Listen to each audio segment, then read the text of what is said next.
Welcome back inside the Now Morning Show. I told you guys just now that we'll be chatting about the new electronic vehicle inspection system, and I want to welcome to the show this morning Transport Commissioner Mr. Clive Clark and Motor Vehicle Inspector 2 Ramesh Gupta. Good morning, gentlemen. Good morning. Thank you so much for joining us this morning. Now, we've been talking about digitization. We've been hearing the government talking about digitization and wanting to implement these changes to all ministries across the board. Licensing division under the Ministry of Works and Transport is no different. Right. But I know that it is a gigantic task. First of all, we have people who've had their license from however long, we have vehicles that have been registered from however long, and we want to implement a system going into the future that's able to utilize that data and add new data as we go. How has this task been going so far? Let's start with you, Mr. Transport Commissioner. Well, definitely. I want to take the opportunity to say thank you very much for inviting us. We're always happy to talk with the media and with members of the public to let them know what we are doing at the licensing division. And in doing so, we normally work as a team. So I've brought along with me one of our senior inspector, Mr. Ramesh Gupta, who jointly we will address some of the issues. I want to say digitization in licensing, basically it's a process, it's a system, it's a culture, it's a thinking. And that process basically has started approximately about 3 to 4 years ago. And digitization for licensing department involves dealing with the two core products from the licensing office, and that basically is vehicle information and that of driver's permit information. And in order for us to build systems where we could now bring what we call electronic processing, one of the first steps we had to put in place was now digitize that information. In other words, you take the information, you scan them into the system, you index them. By that I mean you key in the data, and you now have them sit in what you call a centralized repository, and you put the necessary ICT to access that repository from anywhere within the world. And because we have been digitized from that aspect, it is where we now have the opportunity to roll out several different types of electronic systems. And we have rolled out several, but today I know we are here to talk about the EVIS, which is the Electronic Vehicle Inspection System. Right. Before we get to that one in particular, can you give us a brief idea as to some of the things that already have been digitized? Because I know the license is one. Yes. So license for private drivers as well as taxi drivers. That's right. And you recall in answering that, let me just take you back a bit, because you will recall some time ago in licensing, when you come to the licensing office, you would have been, and you were basically conducting a driver's permit renewal. They used to take the driver's permit and they pass it through a machine where they will laminate it, etc. And someone will be keying that stuff on a manual typewriter. And likewise the same for that of a taxi badge. So right now you no longer do that. Right. It's so we saw our driver's permit system, or we can say our permit system, taxi badge, driver's permit, issuance of driver's permit. That process has been digitized. We also have. So if I lose my permit, I remember one time I lost my permit and I had to go and look through a book as to when I got my permit to see if they correspond with the number and that kind of thing. That process is definitely not. Yeah, we have now implemented an electronic register, right? And that has bring a lot of benefits into the system. We have also where we have digitized the vehicle registration system. In other words, when you register a vehicle, but the mere fact that we can issue a randomized number is because that process more or less has been digitized. Right. We also have a number of other areas in terms of our organizational back office processes. Our cash registers system, for example, if you go to cash for a transaction in licensing, let's say you go to cash a transfer, the first thing they will type in is your vehicle number. If you can't find that number, you cannot conduct the transfer. You have to go through a query system. All our cashiers are linked. We can report on the Ministry of Financial Ability, on a real-time basis down to a cashier. One of the major things we have coming out from those systems too is that of the benefits with the audit trail to allow for that level of accountability and transparency. We also have in our system too our provisional permit system, which we are more or less working on bringing that system to the public very soon. Okay. Mr. Gupta, I want to jump across to you because we're talking this morning specifically about the new inspection system, the electronic vehicle inspection system. Can you tell me what has changed in this system? Prior to this inspection system coming on stream, the system was more or less paper-based. Right. There was a lot of paper involved in the system, whereas vehicle testing stations, they would have had to come and buy inspection books, checklists, and those things. So now with this new electronic vehicle inspection system, everything is more or less online. Everything you can now get online. The inspection itself is being done online now with a handheld device. The software, everything is involved, and you have a handheld device where you can now conduct the inspection of the vehicle.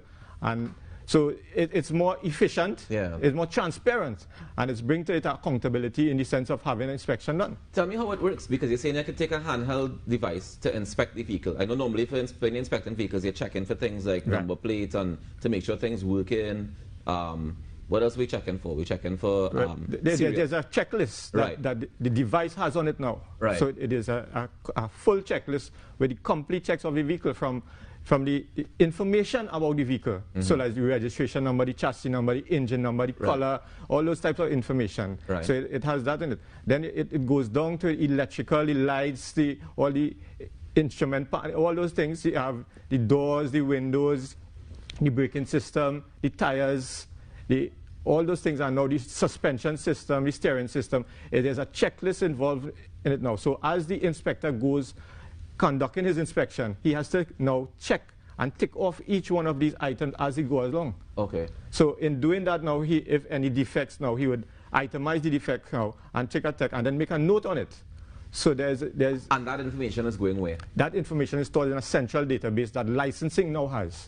So if for example, he puts a note by something saying that this is defective, let's say one of your brake lights not working, what happens then? So at the end of the inspection, that vehicle will now fail because of some defect or the other. So he would now print a defect memorandum itemizing all the defects that he had picked up with the vehicle. So now at the end of the inspection also, now he has to capture a picture of that vehicle at a location in that area, in that inspection station and in licensing. So we have itemized some areas where the picture needs to be taken.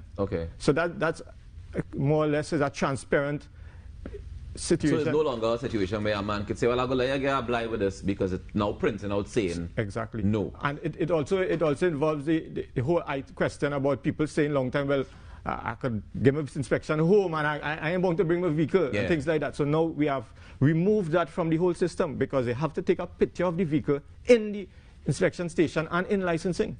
I'm curious, how has the staff reacted to these changes? You said it's about changing culture, right? And historically, we know that licensing departments has had a very interesting culture. Glad you asked that question. You know, and this is one of the things, I mean, coming into the organization. I mean, these guys have been there a while. Coming to the organization and driving this transformation, because transformation is really about people. It's not just about the system, it's about getting people buy-in into the system. And people here, we mean staff. And I'm pleased to say, though, that the staff are welcoming these changes, because apart from the previous tedious paper-based system, what it does now with that is it makes the process much easier.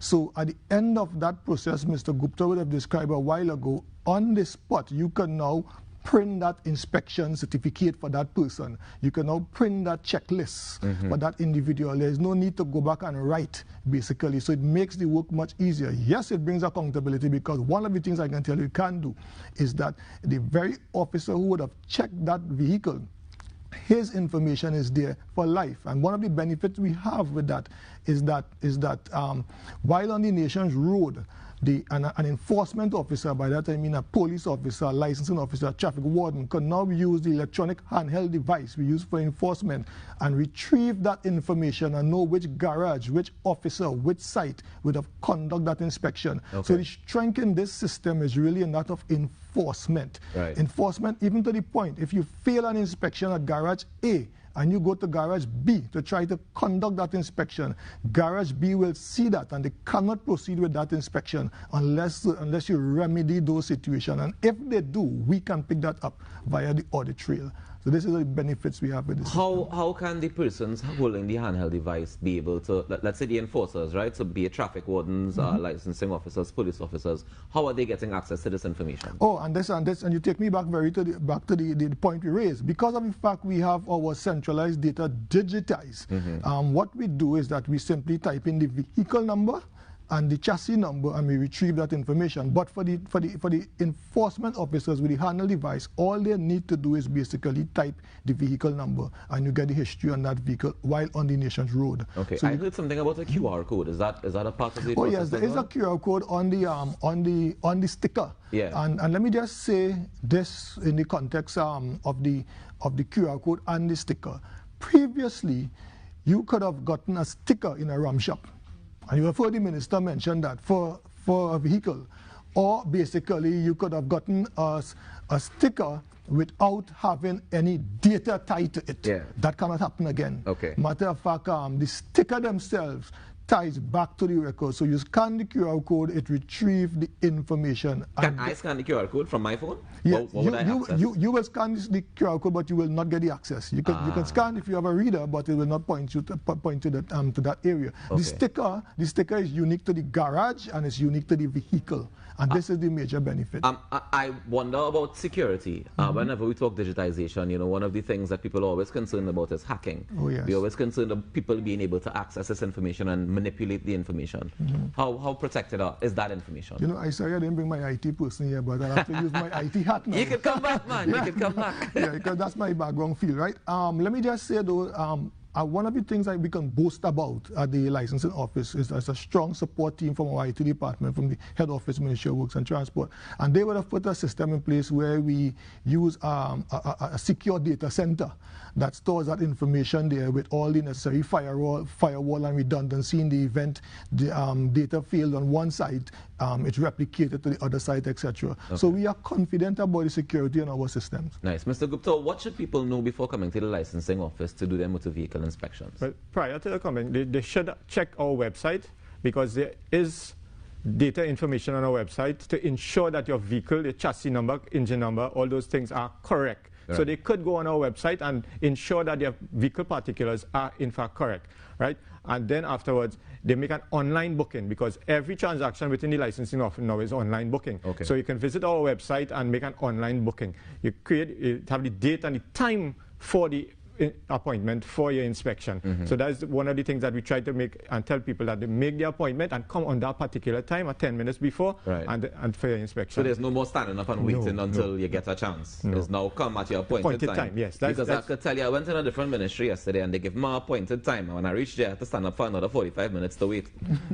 we can safely say now that based on the appointment system, once there's no delays in the system, your appointment time, 10-15 minutes before, and you're in and out there. All right, I look forward to having that experience, because I have to go and get my car inspected soon, so it should be an interesting one. I could only talk for licensing, so the garages they will be different. I need to say something here, though, because it's very important, though, because we are time to time will experience some challenge with the system. And by that I mean, though, we are talking about a system where we have digitized data. Right. And in doing so, we may have misinformation. We may not be able to find that particular record. We have challenges where there are certain vehicles which are duplicates, certain vehicles which might have been on the nation roads which are stolen. Right. Our online platform, our digitized data, does not allow those vehicles to be published via the online mechanism. By that I mean, you can go to book an appointment for an inspection, for a transfer, let's call it a vehicular transaction, and you may not be able to after you type in your number and your vehicle registration.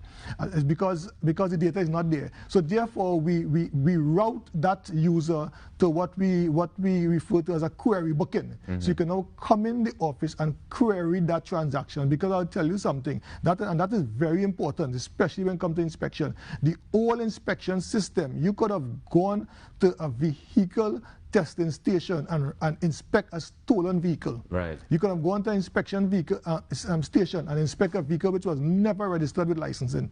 That cannot happen again with the new system. So therefore we are saying, come into licensing, let's fix our record. So tell me something. You have situations where people would have, let's say I bought a car from you, and I didn't get a chance to go down and change over the name on it and that kind of stuff, but I want to go and get it inspected.